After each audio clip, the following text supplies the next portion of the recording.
Hello friends, अस्सलाम वालेकुम। सबसे पहले तमाम दोस्तों को मेरे YouTube channel sir Arsalan Excel tips में खुश आमदीद। बेटे, आज हम लोगों की माइक्रोसॉफ्ट एक्सेल की क्लास नंबर 15 है और आज की क्लास के अंदर हम लोग सीखेंगे how to insert column in Microsoft Excel. आपने माइक्रोसॉफ्ट एक्सेल के अंदर कॉलम को बेटा किस तरीके से इंसर्ट करना है।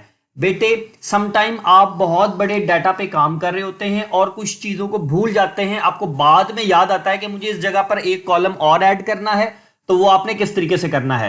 बेटा, मिसाल के तौर पर ये आप देख रहे हैं यहां पर, ठीक है, इस वाली जगहों पर, इस वाली जगह पर बेटा मैं चाहता हूं नेम, फादर नेम और क्लास, फादर नेम और क्लास के दरमियान में एक कॉलम को ऐड करना चाहता हूं। तो इसके लिए क्या तरीकेकार है, इस वीडियो के अंदर बेटा मैं आपको दो तरीकेकार से कॉलम को इंसर्ट करना सिखाऊंगा। नंबर 1, पहला तरीका मैं आपको सिखाऊंगा मैनुअल। नंबर 2, दूसरा तरीका मैं आपको सिखाऊंगा शॉर्टकट की से। पहला तरीका क्या है बेटा, जब भी आपने कॉलम को इंसर्ट करना है, आप कॉलम के जो नेम है, इस कॉलम के नेम पे बेटा सेलेक्ट करेंगे पूरा कॉलम और राइट क्लिक करेंगे और इंसर्ट पर जैसे आप क्लिक करेंगे बेटा तो आपका एक कॉलम जो है वो इंसर्ट हो जाएगा। बेटा, कंट्रोल Z दबाऊंगा तो मैं वापस आ जाऊंगा। अब बेटा, अगर आपने एक कॉलम सेलेक्ट किया है, राइट क्लिक करेंगे, इंसर्ट करेंगे तो एक कॉलम आपका आएगा। अगर आपने सिलेक्शन बनाई है, आपको 3 से 4 कॉलम चाहिए, तो आप 3 से 4 कॉलम की सिलेक्शन बना लें और राइट क्लिक करें और इंसर्ट पे करें तो देखें आपने 4 कॉलम सेलेक्ट किए थे तो आपके पास 4 कॉलम बेटा न्यू इंसर्ट हो रहे हैं। मैं कंट्रोल Z से बेटा वापस आता हूं।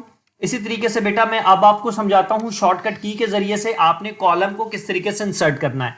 बेटा, अभी तो हमने सीखा मैनुअल तरीका, ये बेटा मैंने आप लोगों के सामने कॉलम को इंसर्ट करने की शॉर्टकट की रखी है।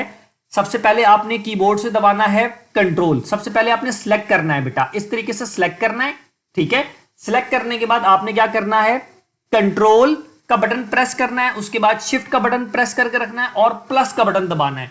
तो जैसे आप दबाएंगे तो आपके जो कॉलम है वो ऐड होना शुरू हो जाएंगे। मिसाल के तौर पर यहां पर मैंने जैसे पहले समझाया था, अब मैं आकर यहां पर फॉर एग्जांपल मुझे कोई कॉलम चाहिए, तो मैं क्या कर रहा हूं, पहला तरीका कंट्रोल शिफ्ट और प्लस का बटन दबाया तो बेटा मेरा एक जो है वो मेरा कॉलम इंसर्ट हुआ। बेटे, अब मैं इन मुझे 4-5 कॉलम चाहिए, ठीक है, मैं इन चारों को सिलेक्ट कर लेता हूं। चारों को सिलेक्ट कर लिया, फिर क्या करूंगा, कंट्रोल का बटन दबाया, शिफ्ट का बटन प्रेस करके रखा और प्लस का बटन दबाया, तो आप देखेंगे इकट्ठे जो है वो मेरे सेल, जो मेरे कॉलम है वो इंसर्ट हो रहे हैं। बेटा, इस तरीके से आप जितने मर्जी कॉलम माइक्रोसॉफ्ट एक्सेल के अंदर ऐड करना चाहें आप ऐड कर सकते हैं। बेटा, मैं उम्मीद करता हूं कि आपको मेरी क्लास समझ आई होगी। अब हम इंशाल्लाह ताला अपनी नेक्स्ट क्लास में हाजिर होंगे। मेरी वीडियो को लाइक जरूर करें ताकि मेरी सपोर्ट हो सके और मैं आपके लिए अच्छे से अच्छा कंटेंट ला सकूं। आज के लिए मुझे इजाजत दीजिए। अल्लाह हाफ़िज़।